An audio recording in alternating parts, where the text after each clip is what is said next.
Hello বন্ধুরা, আমি সৌমি। আমার আরও একটি নতুন দিনে নতুন ব্লগ তোমাদের সাথে শেয়ার করছি। আশা করছি তোমাদের আজকে ব্লগটি ভালো লাগবে।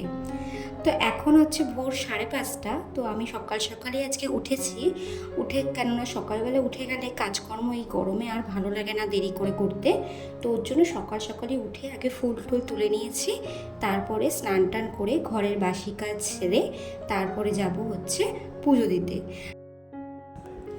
তো আজকে একদম সকাল থেকে ব্লগটা শেয়ার করছি।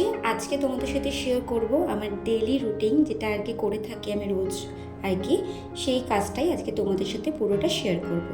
আশা করছি তোমাদের আজকে ব্লগটি আমার ভালো লাগবে। ভালো লাগলে ছোট্ট করে একটা লাইক কমেন্ট শেয়ার করতে কিন্তু কেউ ভুলো না। তো সকাল হয়ে গেছে, আর এদিকে আমার ঘরের আশিবাসী কাজও সব কমপ্লিট হয়ে গেছে। তো এবার দেখো ব্রেকফাস্ট বানিয়ে নেবো। আজকে বানাবো হচ্ছে বাটার টোস্ট, আর তার সাথে হচ্ছে ডিমের পোচ। ব্যাস এতটুকুই আজকে রান্না করব। তো এদিকে দেখো স্নান টান করে তোমাদের দাদাভাইকে খেতে দিয়ে আমি চলে গেলাম কিন্তু পুজো দিতে। মা বাড়িতে নেই, ওই জন্য আমাকেই পুজো দিতে হচ্ছে। তো আজকে তোমার সাথে আমার কিছু কথা শেয়ার করব। তো এই দেখো আমার গোপালকে আজকে মধু দিয়ে আজকে স্নান করাচ্ছে, কারণ ও প্রত্যেক দিনে ও তো গরমে ও কষ্ট পায়, তাই না? তো ওর জন্য ওকে আজকে মধু দিয়ে স্নানটা করাচ্ছি।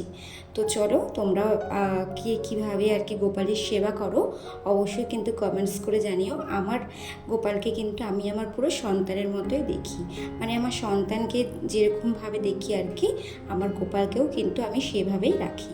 তো এদিকে গোপুর দেখো স্নান হয়ে গেছে, আর ওকে আজকে এই নতুন ড্রেসটা পরাবো। অনেক দিন ধরে গরম পড়ছিল, তো ভাবছিলাম সোদপুরে যাই, কিন্তু ওর জামাটাই আমি ভুলে যাই, বারবার করে কেনা আর হয় না।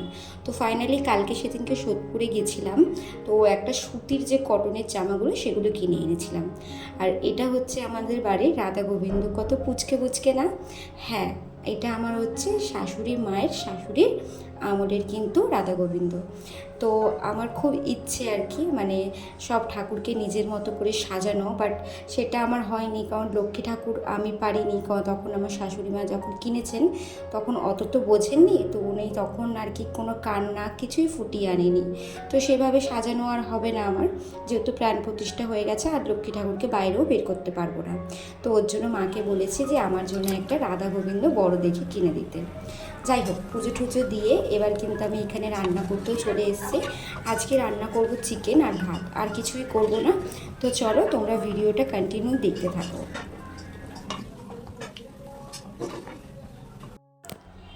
তো বন্ধুরা, একেবারে তোমাদের সাথে বিকেলবেলা দেখা করলাম, আর তারপর থেকে কন্টিনিউ ব্লগটা আমি করতে পারিনি, কারণ রিহু ভীষণ দুষ্টামি করছিল। যাই হোক, সন্ধে হয়ে গেছে, এখন আমি আর বড় মা এসেছি একটু পার্লারে। কেন এত রূপচর্চা আর কিসের জন্য পার্লারে এসেছি সেটাও তোমাদের সাথে শেয়ার করব। যাচ্ছি আমরা একটু বেড়াতে, দার্জিলিং যাব। তো সেই ক্ষেত্রেই সব তার জন্যই তোড়জোড় চলছে। তো প্রায় 1 বছর পর আমি চুল কাটলাম। সেই আগের বছর দুর্গাপুজোতে চুল কেটেছিলাম।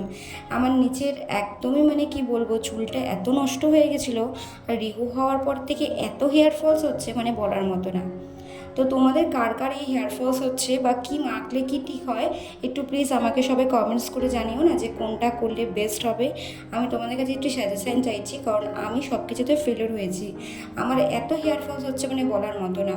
তো বাধ্য হয়ে একটু চুলটা ছোটোই করে নিলাম, কারণ যা গরম পড়েছে আর ভালো লাগছে না। তারপরে তোমাদের দাদাভাইয়ের সঙ্গে দেখা করে আসলাম একটু চিকেন পকোড়া খেতে। তো এখন রিহুরও চুল কাটিয়ে নিয়ে এসছে একেবারে।